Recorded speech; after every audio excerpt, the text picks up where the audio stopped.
8 ఏళ్ళు అయింది నేను ఎన్నికైన ఫస్ట్ రోజు నుంచి నేను సింగరేణి వాళ్ళతో మాట్లాడని రోజు లేదు. మీ తరపున మేమే ముందడుగేస్తున్నాం. మీరు వచ్చారా, మేము వచ్చామా మీ దగ్గరికి చెప్పండి? మేమే వచ్చి మీ పరిస్థితులు మేము చూసి మేమే వాళ్ళని వినిపిస్తున్నాం. మరి ఇప్పుడు ఆవేశపడి ఏం లాభం? ఈ ఆవేశం అప్పటి నుంచి ఉండాలి కదా.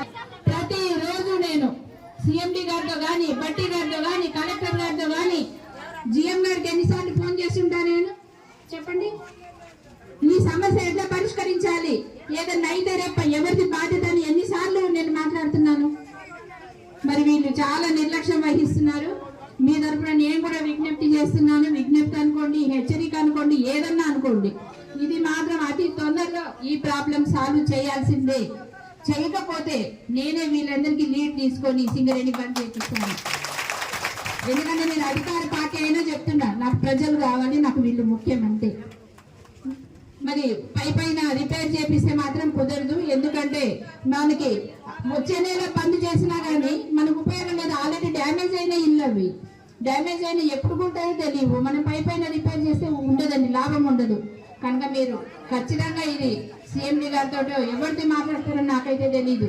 మీరు అతి త్వరగా వచ్చి ఎస్టిమేషన్ వేసి రేపటి నుంచే స్టార్ట్ చేయండి ఆ ప్రాసెస్.